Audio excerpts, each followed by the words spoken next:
मित्रांनो नमस्कार. आपलं स्वागत आहे आजच्या नवीन भागामध्ये.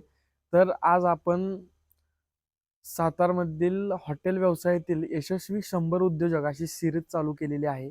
पहिला भाग आपण अपलोड केलेलाच आहे. आता आपण आज दुसरा भाग अपलोड करण्यासाठी आज आलोय सोनगाव या गावामध्ये. सोनगाव गावामधील यशस्वी उद्योजक आपले श्री संदेश साहेबराव जाधव यांची मुलाखत घेण्यासाठी आज आपण इथं आलेलो आहोत. चला मित्रांनो आपण सुरू करूया. दादा नमस्कार. नमस्कार. आपण आपल्या सातारा जिल्ह्यातील यशस्वी 100 हॉटेल उद्योजक अशी आपण एक सिरीज चालू करत आहे. त्या सिरीज मध्ये आपण आपल्याला दुसराच व्हिडिओ शूट करतोय ना, आपली माहिती घेण्यासाठी आम्ही इथं आलेलो आहोत. आम्हाला आपल्या आपला कालावधी असतो बालपणापासून आपण तरुण वयापर्यंत किंवा उद्योजक होईपर्यंत जो प्रवास असतो त्याबद्दल स्वतःबद्दलची थोडीशी माहिती आम्हाला सांगा किंवा आमच्या प्रेक्षकांना जाणून घ्यायला आवडेल. नमस्कार. माझं नाव संदेश साहेबराव जाधव. माझं गाव सोनगाव तर सातारा. माझं शिक्षण हे पूर्ण गावाकडेच झालंय. आपलं हे शिक्षण वगैरे तुमचं 12वी पर्यंत पूर्ण झालं. त्यानंतर जो आपला टप्पा आला जेणेकरून 20 वर्षानंतर माणूस पुढे जातो, त्यावेळी तुम्ही काय केलं? म्हणजे शिक्षणच केलं की नोकरी केली का उद्योग काय केला? घरची परिस्थिती हालाकीची असल्यामुळे विषय काय आला की कुठेतरी नोकरी करावीच लागणार होती किंवा व्यवसाय करावा लागणार होता. तर नोकरी करण्यापेक्षा कधीही व्यवसाय चांगला. भाग भांडवल कमी जास्त होतं. मग थोडंसं आपलं छोटंसं गावाकडेच आपण किराणा दुकान टाकलं. तिथून काय आहे, दुकानात जास्त बघावी एवढी प्रगती काय झाली नाही. मग कुक्कुटपालन केलं, शेळीपालन, त्याला जोड व्यवसाय केला. तो करत करत नंतर आपल्याला JCBचा नाद लागला. मग JCB घेतला. JCB चालवला. शेती करत होतोच. वडील शेतीच करायचे. त्यांना आपली मदत म्हणून शेती कधी करायचो. सर आपण एवढे व्यवसाय करत करत गेला, त्यानंतर ह्या हॉटेल व्यवसायात येण्याचा निर्णय आपण कसा काय घेतला? काय आहे, शेतीत पण भांडवल लागते, भरपूर शेती लागते. पाण्याची बाजू कमी जास्त असते. होय. भांडवलाची बाजू कमी झाल्यामुळे मग आमचे मित्र अधिक मोरे, माझे मोठे बंधू पृथ्वीराज जाधव, मयूर मुळीक यांनी आम्ही कल्पना सुचली की आपल्या भागात चांगल्या प्रकारचे जेवण मिळत नाही. मग एखादं छोटंसं आपण हॉटेल टाकूयात किंवा हॉटेल पहिल्यांदा भाड्यानं घेऊयात. पण भाड्यानं घ्यायचा विचार करता करता विचार केला की आपण आपल्या शेतीत छोटंसं होईना का छोटासा आपण उद्योग चालू करूयात. बरोबर. मग आपण शिवशाही ह्या नावाने 2019ला हॉटेल चालू केलं. बरोबर. त्यावेळेस आपल्याकडे हॉटेल छोटं होतं, पण सातारकरांचं इतकं प्रेम मिळालं की हॉटेल आपलं चालू लागलं. आपण एवढे व्यवसाय करत करत हॉटेल व्यवसायाकडे वळलो आपण. व्यवसाय सुरू केल्यानंतर पहिल्यांदा काय अडचणी आलेल्या आपल्याला? असं आहे, व्यवसाय कोणताही चालू करताना कामगार वर्गाची अडचण आपल्याला आलीच होती. मनुष्यबळ हे असेल तर हा व्यवसाय कोणताही आहे. सुरुवातीला आम्ही घरगुतीच जास्त काम केलं हॉटेलला. माझे बंधू असतील, मित्रांनी भरपूर साथ दिली हॉटेलला. त्यावेळेस आपण उभं राहिलो. आता आपल्या लोकांचं कसं व्हायचं, गणपती आले, देवी आले, कोणते लग्न आलं, यात्रा आली की आपली लोक कामावर हजर राहत नाहीत. नंतर आपण थोडं जसं अनुभवील तसं आपण काय करायला लागलो, बाहेरचा स्टाफ मागवला. अर्धी लोक इथली आहेत, अर्धी लोक आपली बाहेरचे आहेत. आपले मेन जे वस्ताद आहेत ते भैरवगडचे आहेत. आपले जे रोटीवाले आहेत ते बिशे म्हणून इथले आहेत, बोरगावचे आहेत. बरोबर. म्हणजे तुम्ही थोडक्यात आपल्या जवळचा स्टाफ भरण्याचा प्रयत्न केला. आणि त्यानंतर व्यवसाय सुरू करताना आर्थिक दृष्ट्या काय अडचण आली होती का? भांडवलाची बाजू आपली सुरुवातीला कमीच होती. बरोबर. आपण काय केलं होतं, सुरुवातीला ज्या लागणाऱ्या गोष्टी घेतलेल्या होत्या. नंतर आपण जसं व्यवसाय वाढत जाईल तशा थोड्या गोष्टी वाढवत गेलो. सुरुवातीला आपले 10 टेबल होते खुर्ची, आता सेटिंग कमी होतं. आज 42 टेबल झालेत. सेटिंग आपण खूप मोठं केलेलं आहे. हो, आम्ही बघितलं. आता आपण ग्राहकांना पण म्हणजे आमच्या प्रेक्षकांना सुद्धा दाखवणार आहोत की आपलं सिटिंग लॉन वगैरे खूप मोठं, म्हणजे हॉटेलचं आता खूप प्रशस्त झालेलं आहे. ते तुम्हाला पुढच्या व्हिडिओमध्ये दाखवतोच मी. आणि विषय कसा आहे, म्हणजे थोडक्यात पहिले 1 वर्ष आपलं संघर्षातच गेलं. बरोबर. दादा, ज्यावेळी आपण हॉटेल सुरू केलं त्यावेळी आपण काय हॉटेलमध्ये कामं केली का? म्हणजे आपण म्हणजे टेबल लावण्यासारखे असतील किंवा किचन? त्यावेळेस मी सकाळी लवकर उठून मंडई आणायचो. त्यानंतर आल्यानंतर टेबलचं सेटिंग वगैरे करायचं. झाडू मी स्वतः मारून, 1-2 मुलं होती, नाही असं नाही, पण त्यांच्या सुट्ट्याच जास्त व्हायच्या. आमचे मित्र आणि मी, मयूर मुळीक आणि मी आम्ही दोघं होतो सुरुवातीला. जास्त हॉटेलचं सुरुवातीत जास्तीत जास्त काम आम्हीच स्वतः करायचो. बरोबर. जसं की बिलं घेणं असेल, कस्टमरला जेवण लावणं असेल, हं. वेळ प्रसंगी आल्यानंतर कधी भांडी उचलणे, मुलं नाहीत आली तर, किंवा बरोबर. जरी आम्हाला सुरुवातीला बऱ्याच त्रास झाला. हां, हां. जसं की मावश्या यायच्या नाहीत भांडी घासणाऱ्या. बरोबर. त्यावेळेस वेळेप्रसंगी 2-2, 3-3 दिवस नाहीच जरी आल्या, तरी आम्ही भांडी पण वेळोवेळी घासलेली आहेत. अरे! म्हणजे तर सर आपलं जे शिवशाही हॉटेल आहे, ते इतर हॉटेलांपेक्षा काय वेगळं आहे त्या हॉटेलला? आपलं काय विषय की जेणेकरून आपण चिकन मटन आहे ना, हां. मी स्वतः घेऊन येतो बरं. आणि ते चुलीवर शिजवतो. जसं अरे की वाह! हां, चिकन मटन जसं घरगुती घरी खाल्ल्यासारखं असते, हां. तसं आपण ती पद्धत ठेवलेली आहे. कमी मसाल्यात. बरं. आणि जे मसाले आहेत ते आपण सगळे घरगुती वापरतो. हां. जे डंकाव कुठून आणलेले असतात. हां. हां. त्यामुळे त्याची चव ही अलगच येते. बरोबर. कोरोना किंवा हा मंदीचा काळ आला, जो कोरोनाचा लॉकडाऊनचा काळ होता, त्यामध्ये आपण व्यवसाय कसा काय टिकवला? त्याचं काय झालं की आपल्याकडं ऑलरेडी लोक कमी होते. हां. जे वस्तात होते, 2 वेटर होते, 2 मावश्या होत्या. त्यांना अर्धा पगार आपण दिला. बरं. हॉटेल आपलं पार्सलला चालू होतं. हां. काही दिवस पूर्ण बंद होतं. हो. आपण हॉटेल व्यवसाय करत होतो, शेती पण करत होतो. कधी त्यांना शेतीत रोजगार देत होतो आपण. काही नाही भाजीपाला जे होता तर नेत होतो. कधी काही ना काही थोडा त्यांच्या हाताला उद्योग हा देत होतो. हो, बरोबर. त्यातून लॉकडाऊन पूर्ण झाल्यानंतर हॉटेल आपलं परत सुरळीत चालू झालं. तर दादा आता आपण एवढा व्यवसाय सुरू केला, तर पहिल्यांदा किती कस्टमर यायचे हॉटेलला आणि आता किती येतात? तसं बघायला गेलं तर सुरुवातीला आपण ह्या व्यवसायात नवीन होतो. हां. आपली कोणतीही जाहिरात नव्हती बरोबर. किंवा हा रस्ता सातारापासून हॉटेल आपलं लांब होतं. हो, रहदारी कमीच. हां. तर सुरुवातीला माझ्या माहितीप्रमाणे 25-30 जास्तीत जास्त 50 एक थाळ्या जात होत्या. बरोबर. पण आज आपण 200, 250, 300 पर्यंत थाळ्या रोजच्या जातात. अरे वाह! सोमवार, शनिवार वगळता तर रोजच्या थाळ्या तेवढ्या आपल्या जातात. हो, वाह! जास्तीत जास्त आपल्या थाळीला मागणी आहे. मालवणी जाते. बरोबर. तर विषय काय आहे, आता आम्ही आत येत होतो, तर आत येताना आपला बॅनर वाचला, की चवीनं खाणार त्याला शिवशाही देणार.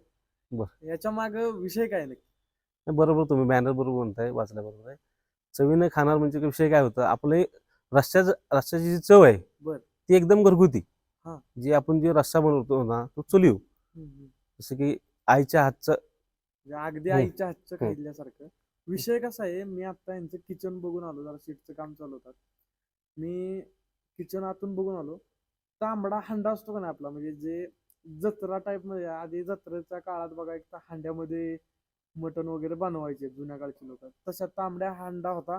तो चुलीवर ठेवलेला आणि त्याच्यावरती मटण शिजत होतं. एकदम फ्रेश, म्हणजे तिथला मला सुवास घेतल्यानंतर असं झालं की कधी खातोय. तर आता हॉटेल सुरू केल्यानंतर आपल्याकडून कोणत्या चुका झाल्या किंवा त्या चुकांकडून आपण शिकलो पुढे आपला हॉटेल सुरळीत सुरू झालं? तसं बघायला गेलं तर आपल्याकडे भांडवल कमी होतं. बरं. त्यावेळेस आपण हॉटेल एकदम छोटं बांधलं.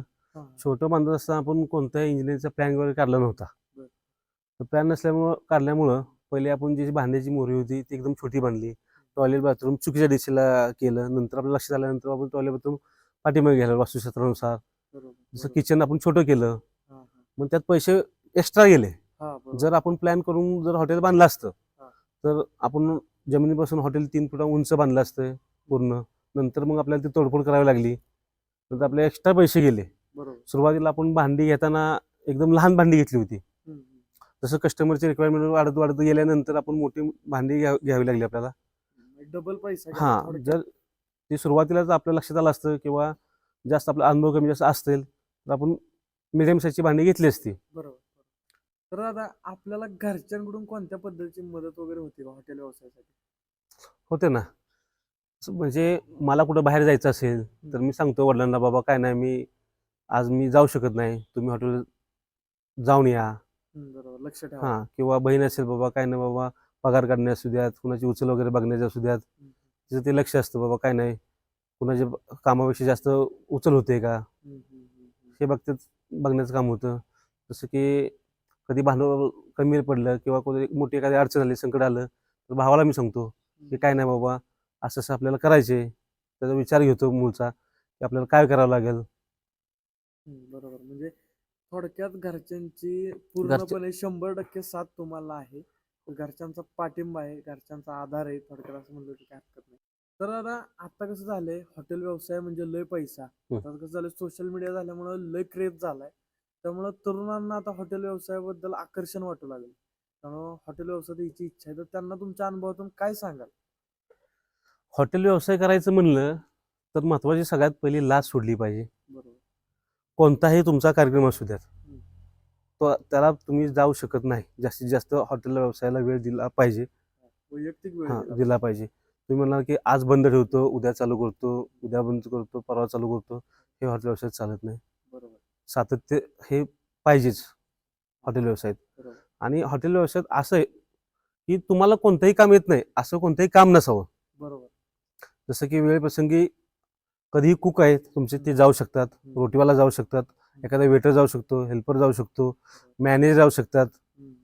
तर त्यांचं काम तुम्हाला करता आलं पाहिजे. की काय नाही, मी बाबा हे नसेल तर आज मी ह्याचं काम मी करू शकतो.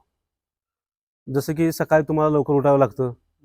त्याचबरोबर तुमच्या दिन म्हणजे कसं असतं की मंडई आणण्यापासून, चिकन मटण आणण्यापासून हे स्वतः जबाबदारीचं काम आहे. तर आपल्या ह्या व्यवसायाचा आपल्या फॅमिलीवर काय परिणाम झाला? कसं आहे, फॅमिलीला जास्त वेळ देता येत नाही. आपलं कस्टमर आहे ना संध्याकाळी 7 ते रात्री 12 पर्यंत असते. मला जायला उरकून इथलं सगळं हिशोब पाणी बघून बाबा सगळं काम बघून मला जायला वाजतो 1 रात्री. त्यावेळेस मी घरी गेलो असतो तर घरची झोपलेली असतात.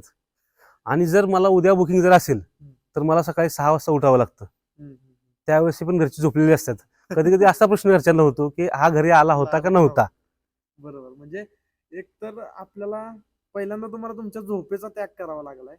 त्यातून सुद्धा घरच्यांना म्हणजे वेळ देता येत नाहीये. म्हणजे व्यावसायिक होणं ही सोपी गोष्ट नाही. तर तुम्ही तरुणांना काय सल्ला द्याल की माणसानं नोकरी करायला पाहिजे का धंदा करायला? तसं बघायला गेलं तर मला जर विचारलं तर मी प्रामाणिक सांगेन व्यवसायच करा.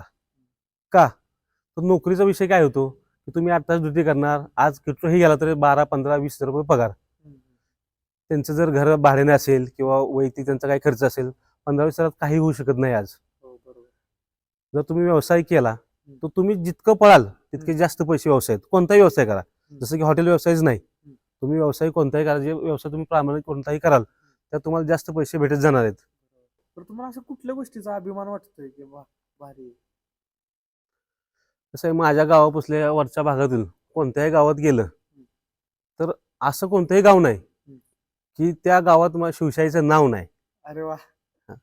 त्यामुळे आज बर्थडेची पार्टी असू द्यात किंवा कोणाची वैयक्तिक अशी पार्टी असू द्यात किंवा ग्रुपची पार्टी असू द्यात किंवा फॅमिली असू द्यात, जर मी मार्केटला जाऊ द्यात, कोणत्या भागात असू द्या, आपल्या चर्चा होतीच ना, कळतं बाबा, पाहुणे म्हणले बाबा संदेश काय नाही बाबा तुझ्या हॉटेलचं नाव निघालं होतं की बाबा तिथं जेवण छान भेटतंय.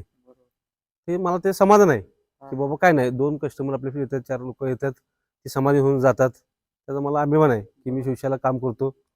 बरोबर. म्हणजे जे तुमचा ग्राहक ज्या गोष्टीत समाधान आहे त्या गोष्टीत तुम्हाला समाधान आहे. समाधान म्हणजे तर आता आम्ही ही सिरीज चालू केलेली आहे की हॉटेल व्यवसायातील यशस्वी मराठी उद्योजक अशी सिरीज चालू केलेली आहे.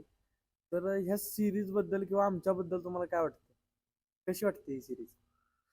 चांगलं वाटलं जेणेकरून मराठी माणसाला तुम्ही संधी देताय व्यवसायात येण्यासाठी, त्याला प्रेरणा देताय की काय नाही तुम्ही पण व्यवसाय करू शकता.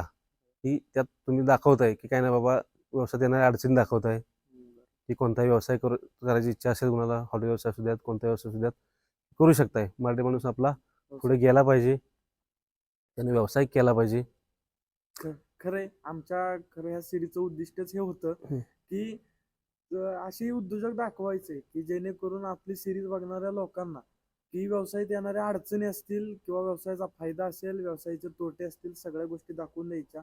आणि खरं सांगू का, तुमच्या अनुभवातून खूप काही आम्हाला सुद्धा असेल किंवा आमच्या प्रेक्षकांना असेल, हे खूप गोष्टी शिकायला मिळाल्या. आणि तुम्ही तुमचा मोलाचा वेळ आम्हाला दिला त्याबद्दल खूप आभार. तर सर्वांना विनंती आहे, सातारकरांना विनंती आहे की एकदा तरी हॉटेल शिवशाहीला भेट द्या. परत मला विनंती करायची गरज लागणार नाही, कारण खरोखर उत्कृष्ट चवीचं जेवण शिवशाही हॉटेलला मिळते. आणि यांचं ब्रीद वाक्यच आहे, चवीनं खाणार त्याला शिवशाही देणार. आणि चवीने खाणारी सातारकरांना विनंती आहे, एकदा येऊन शिवशाहीला भेट द्या. धन्यवाद. धन्यवाद. आणि मित्रांनो, हॉटेल रिव्ह्यू आणि फूड रिव्ह्यू आपण सेकंड पार्टमध्ये करत आहोत, तर सेकंड पार्ट सुद्धा नक्की बघा.